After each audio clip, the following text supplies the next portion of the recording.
You know when you hear a really great album and then you just can't stop talking about it? Well, when I heard Joe Bowden's Roots Tales of the Urban Yoda, I would not stop talking about it to anyone who would listen. He is an incredible drummer and just makes it sound so easy. He's a composer, arranger, a band leader, an educator, and he is here joining us from his home through the magic of Zoom. Welcome, Joe Bowden. Hello, Joe. Hi, thank you very much. Thanks for having me on the show. I appreciate it. Thank you so much for coming on today and helping us celebrate International Jazz Day, which is awesome. I ask some people every now and again, what is it about jazz that gets you? And they always say the same thing. They say, it just has that thing. Can you quantify what that thing is for you at all? Yeah, I've heard so many things, but to me, what it is, it's just the honesty of the music. It's something that's self-expressive and it's in the moment. So you have to be honest with yourself and whoever else you're performing with in order to come across with what the music actually is, and that is freedom and self-expression. Yeah. Is it easy to come to that kind of honesty in your playing, or is that something that you think has to be practiced and learned? You know what? I kind of feel that it's inherent in them. I know that when I play, I close my eyes, and while I'm playing, and while I do that, I'm envisioning, specific things like colors or just the specific moment of the beat and the space between the two beats. And so that I never learned from any person. It was just something that was kind of in my body. So, and I think learning the instrument also helps you get to that point as well. Mm-hmm. Kind of because you're in partnership with your instrument a lot of the time, right? Definitely, yeah. And with all the other sounds and music that's going on around you, yeah.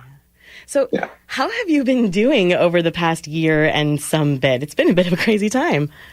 It's nuts. The very first few months, I was writing a lot, and I composed a whole bunch of tracks that I was going to call the Corona Chronicles, and they're still sitting there, so something might happen with that. But it's given me the opportunity to practice a bit more. I do have a day job. I work for Humber College, so most of the day is kind of taken up there. But I also get a chance to practice and write.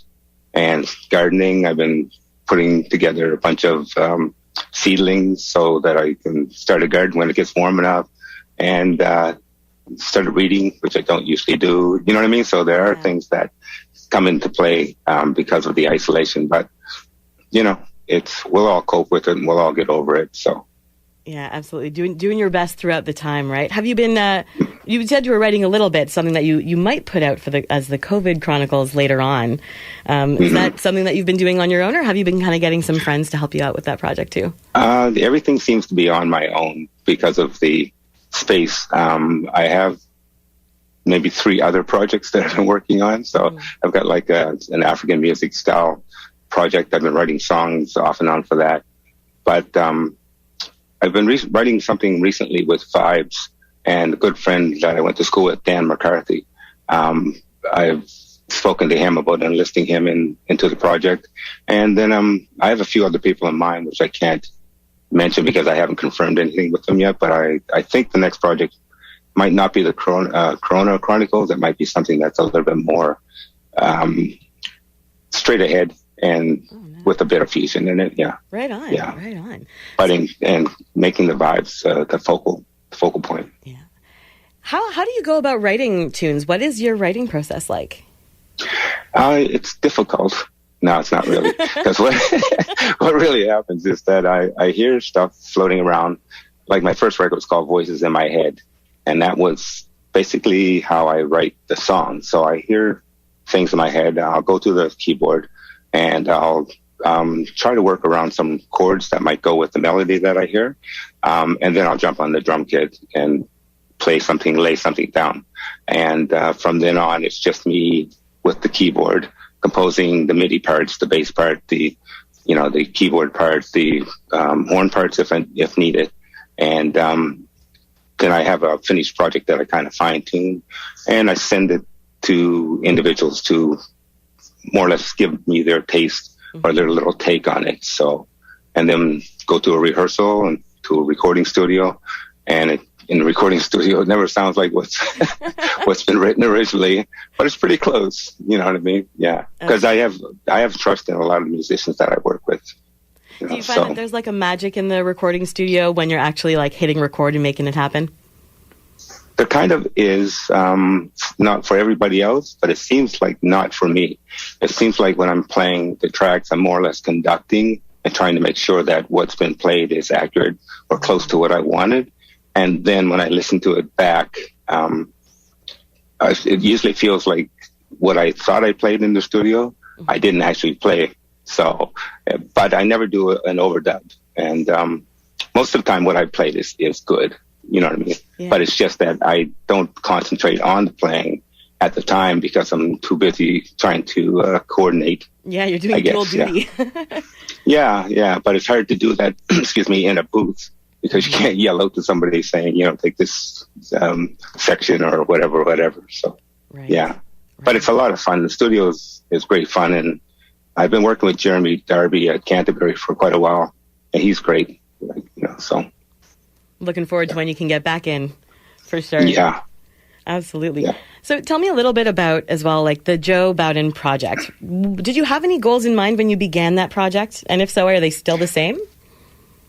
The name came kind of after the fact. My first record was just Joe Bowden. And then I wanted to get something that encompassed the people that I was working with, but they were never always the same people on every song. So I determined that maybe saying the Joe Bowden Project would be a more diplomatic way of going about it. And as far as it, I guess, coming into some sort of fruition, I would say yes.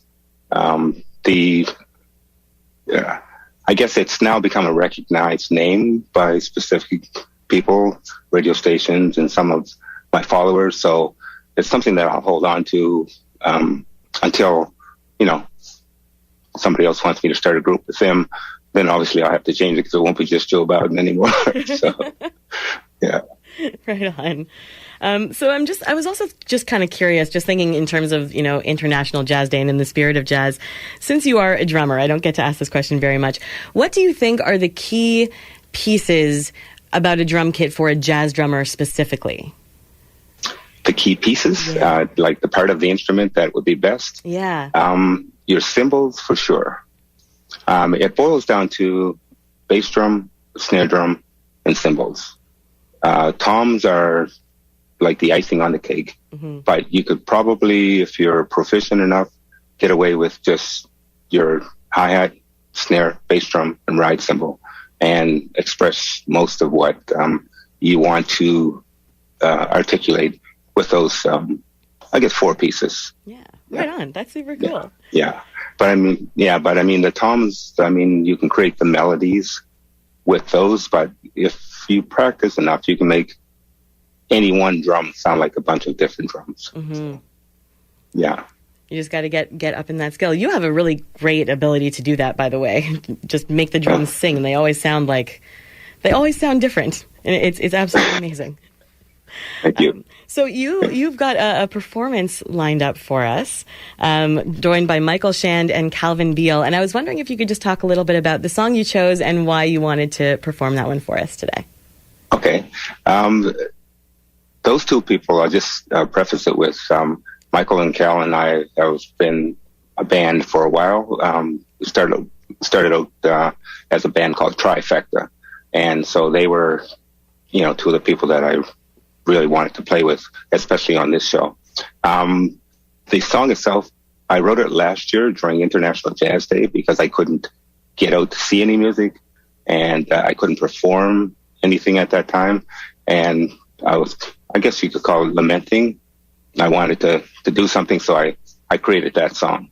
And so it's a tribute to International Jazz Day, but 2020, but it can go on for any International Jazz Day. We did it remotely because I was stuck in the house. I wrote all the parts, and then I sent it to Cal. Cal laid down a serious bass line. Then I sent it to Mike, and it turned out to be more than what I had expected, to tell you the truth. Yeah. That's awesome. That's so awesome. I'm so looking forward to hearing that. And thank you so much for getting together to do this performance for us. Joe Bowden, thank you so much for joining me today. I really appreciate it. And without further ado, here is Joe Bowden, joined by Michael Shand and Calvin Beale.